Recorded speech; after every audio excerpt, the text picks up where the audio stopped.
সকাল সকাল স্নানটা সেরে নিয়েছি। সকাল সকাল স্নানটা করলে কি হয়, মনে হয় অনেক কাজ হয়ে গেছে, অনেক কাজ এগিয়ে গেছে। তা আমার মনটা আজ খুবই খারাপ। আজকে না, দুদিন ধরেই খুব খারাপ, যেহেতু খুব বৃষ্টি হচ্ছে। বৃষ্টিতে লাভ হয়েছে, লাভ হয়নি তা না। এই যে রাস্তার পাড়ে যেহেতু বাড়ি, এই জানালার পাশ দিয়ে প্রচুর ধুলো আসে ঘরে। ধুলোতে আমার ঘরটা একদম ধুলো হয়ে যায়, ধুলোময় হয়ে যায়। ডেইলি পরিষ্কার করলেও নোংরা জমে যায়।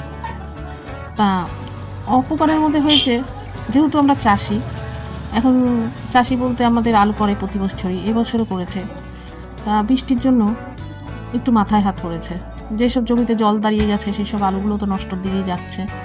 চারিদিকে এই সমস্যায় মানে চিন্তা ভাবনা, এখনও আলুগুলো তুলতে পারিনি, ঘরে আনতে পারিনি, কিছু না। তা বৃষ্টি হওয়াতে এটা একটা অপকার হয়ে গেছে আমাদের মতন চাষিদের জন্য। যাই হোক, তোমরা কে কেমন আছো বলো। এদিকে দেখো আমার মেয়ে কী করেছে, ড্রেসিং টেবিলটার অবস্থা। সারাদিন খেলবে, পাউডার দিয়ে সাজবে, একেবারে জঘন্যতম করে রেখেছে। আজকে ভেবেছি রান্নার বাদ দিয়ে আমি ঘরই গুছাবো আগে। ঘর গুছানোর পরে পরে দেখা যাবে কি করা যায়।